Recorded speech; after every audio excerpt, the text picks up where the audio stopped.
Kemudian doa iftitah. Kita mau bahas yang mana dulu nih doa iftitahnya? Ada banyak variasi doa iftitah. Ya. Baik, ini ada yang usul Allahumma ba'id. Nah. Baik, doa iftitah, dan doa iftitah ini hukumnya tidak wajib. Artinya pada saat sholat kita andai misalnya melewatkan doa iftitah, sholat kita tetap sah. Nah, jadi sholat kita tetap sah kalau kita melewatkan doa iftitah. Atau bisa jadi sholatnya terburu-buru. Maksud saya terburu-buru itu waktunya tidak panjang karena sedang musafir, maka sholatnya bisa diringkas dan bisa tidak membaca doa iftitah. Nah, karena musafir, khawatir ketinggalan kereta. Nah, jadi bisa jadi karena khawatir ketinggalan kereta. Nah, namun memang idealnya kalau kita sholat itu tidak terburu-buru. Tapi dalam posisi tertentu itu tidak bisa tidak, kita posisinya sangat terburu-buru karena kendaraan bukan kita, yang nyopir bukan kita, yang mengendalikan bukan kita, ikut orang banyak. Nah, sementara mereka pun tidak peduli kita sudah naik atau belum. Nah, karena jadwal keretanya tidak bisa diundurkan. Nah, sehingga bisa jadi pada saat tersebut tidak membaca doa iftitah. Sehingga tidak membaca doa iftitah pada saat sholat itu bukan aib kalau memang dalam kondisi yang diperlukan. Jadi kalau memang dalam kondisi diperlukan, tidak mengapa tidak membaca doa iftitah. Namun di sana ada kandungan makna yang besar, ada kandungan makna yang agung, sebaiknya jangan ditinggalkan. Nah, loh kok ambigu tadi katanya tidak mengapa? Kenapa sebaiknya tidak mengapa tadi jika memang ada persoalan yang mendesak? Tetapi kalau tidak ada maka sebaiknya jangan ditinggalkan karena mengandung makna yang agung. Allahumma, ya Allah, ba'id, jauhkanlah. Jadi kita minta dijauhkan baini, antara diriku, wa baina, dan antara khotoyaya, kesalahanku. Jadi mohon sama Allah agar kita dijauhkan dari dirinya dengan kesalahannya. Padahal kita punya salah apa tidak? Punya. Banyak apa sedikit? Banyak. Tapi seringkali kita tidak bisa menghitung kesalahan kita sendiri, dan orang lainlah yang mudah menghitung kesalahan kita. Maka kita dibimbing untuk senantiasa memohon ampun kepada Allah atas kesalahan kita. Kama, sebagaimana ba'atta, telah engkau jauhkan, bainal masyriq wal maghrib, antara timur dan barat. Nah, jadi kita berdoa kepada Allah, memohon kita dijauhkan dari dosa sejauh timur dan barat. Sehingga ketika kita membaca doa iftitah, sesungguhnya kita sudah mohon kepada Allah agar kita ini tidak bermudah-mudahan tergelincir dalam dosa. Maka sebaiknya ketika kita membaca doa iftitah itu kita hayati apa permintaan saya dan apa ikhtiar saya. Karena bisa jadi kita tidak menyadari apa yang diucapkan. Sudah mengucapkan Allahumma, ya Allah, jauhkanlah antara diriku dengan kesalahanku sejauh timur dan barat, tetapi pekerjaannya tidak jauh-jauh dari dosa. Ini pekerjaannya tidak jauh-jauh dari dosa, profesinya tidak jauh-jauh dari dosa. Profesi yang misalnya harus membuka aurat, profesi yang harus terjatuh dalam riba, yang terjatuh di dalam minum-minuman keras dan seterusnya. Sementara sholatnya, ya Allah, jauhkan antara diriku dan kesalahanku sejauh timur dan barat. Nah, lalu bagaimana doa kita dan bagaimana ikhtiar kita?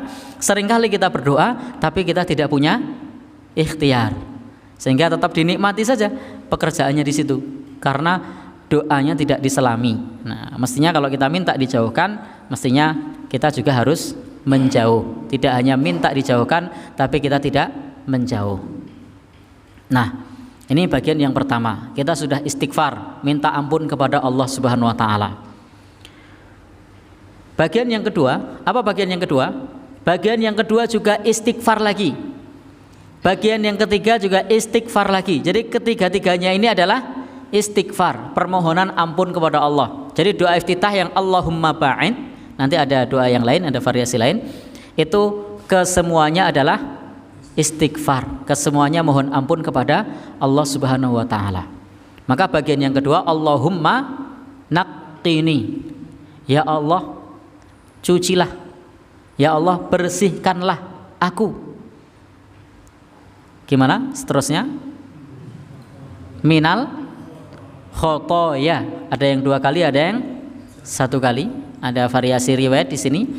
Sucikanlah aku dari dosa. Sucikanlah aku dari kesalahan. Kama sebagaimana yunaqqath thawbu, sebagaimana kain al-abyad putih.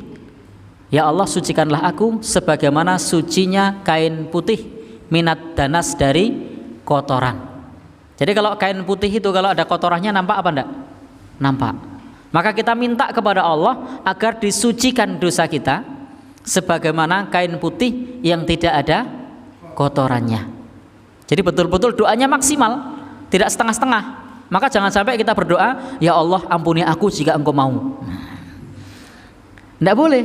Maka nanti kalau teman-teman baca di kitab Riyadhus Shalihin itu, tidak boleh kita mengatakan Allahumma gfirli in syi'ta, ya Allah ampuni aku jika kamu mau. Itu tidak boleh. Ya Allah ampunilah aku jika engkau mau. Itu tidak boleh. Jadi jangan sampai kita mengatakan Allahumma gfirli in syi'ta, ya Allah ampuni aku jika engkau mau. Tapi harus maksimal. Sama dalam doa iftitah ini, maksimal. Minta dijauhkan dari kesalahannya sejauh timur dan barat, minta disucikan dosa-dosanya sampai dirinya menjadi putih bersih sebagaimana kain yang terlepas dari kotoran. Dan ini bukan permintaan yang sok suci, bukan permintaan yang lebay, bukan berlebihan. Ini tuntunan Rasulullah. Karena ada orang yang kemudian menganggap, wah orang ngilu karo gidoke dhewe. Lah kita ini memang penuh dengan dosa, harus ada iktiraf, pengakuan kepada Allah. Maka setiap kita istighfar itu maknanya adalah kita mohon kepada Allah untuk diampuni dosanya. Itu artinya juga pengakuan kita berbuat dosa, bukan sok suci, bukan. Karena di sana ada pengakuan kita berbuat dosa, maka minta sama Allah disucikan. Jadi ada pengakuan, maka kita minta Allah disucikan dan minta sama Allah agar ditutup aibnya. Karena kalau Allah sudah mengampuni dosanya, maka nanti aibnya akan ditutup di akhirat. Jadi di hadis qudsi itu dikatakan satartukal yaum wa ghafartukal yaum. Jadi aku tutup dosamu hari ini dan aku ampuni kamu hari ini. Jadi aku tutup aibmu hari ini, aku ampuni hari ini. Maka ketika Allah mengampuni, aibnya akan ditutup. Sehingga ketika kita istighfar, di sana ada amal soleh, istighfar itu sendiri berpahala. Ada pengakuan dosa itu berpahala. Jadi di antara yang mendapatkan pahala itu kalau kita mengakui dosa. Karena tidak mengakui dosa itu berdosa. Itu namanya kibar, namanya sombong. Maka iblis itu disebut sebagai orang yang i'rad, sebagai makhluk yang i'rad, yang menolak dari Allah Subhanahu wa taala, yang takabur. Tetapi manusia itu hendaknya dia mengakui dosanya. Maka kalau kita mengakui dosanya itu sudah pahala. Maka lihatlah bagaimana para nabi ketika berdoa, mereka semua mengakui dosanya. Rabbana dzalamna anfusana, ya Allah kami telah menganiaya diri kami sendiri. Jadi ada pengakuan dosa. Kemudian pada saat Nabi Yunus berdoa, apa doanya? La ilaha illa anta subhanaka inni kuntu minadz dzalimin. Ada pengakuan, mengakui dosa.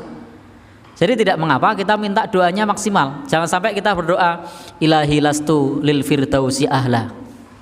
Wahai Tuhanku, aku tidak pantas masuk ke surgamu. Pantas tidak pantas, ya Allah, mohon ampuni dosaku, masukkan aku ke dalam surga. Jadi jangan sampai kita minta ilahi lastu lil firdausi ahla. Wahai Tuhanku, aku tidak pantas masuk ke surgamu. Ya Allah, pantas tidak pantas, saya mohon kepadamu ampuni dosaku dan masukkan ke dalam surga. Doanya yang maksimal, jangan setengah-setengah. Nah, tapi wala aqwa ala naril jahimi, aku tidak kuat masuk ke neraka jahim. Kan lucu, ke surga tidak pantas, ke neraka tidak kuat. Mintalah yang maksimal. Mintalah yang maksimal. Nah, Bapak dan saudara yang berbahagia yang dirahmati Allah Subhanahu wa taala. Kemudian bagian yang berikutnya, Allahumma qsil, ya Allah cucilah.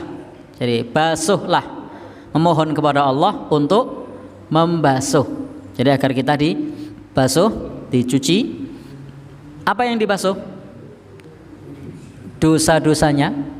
Dengan apa? Bil ma'i wal thalji wal barad. Nah, Ini adalah ketinggian bahasa yang diajarkan Nabi Shallallahu Alaihi Wasallam dengan air, dengan salju dan embun. Nah, sehingga kita menjadi segar kembali. Sehingga pada saat kita sholat, kita sudah dimulai dan diawali dengan istighfar, mohon ampun kepada Allah Subhanahu wa taala. Sudah ada 3 macam istighfar di situ. Nah, baik, kita masuk di surat Al-Fatihah. Doa iftitah yang lain berikutnya nggih, pertemuan berikutnya. Nanti enggak. Soalnya panjang itu. Nah, jadi doanya panjang itu yang iftitah. Apalagi yang inni wajah itu panjang banget. Nah,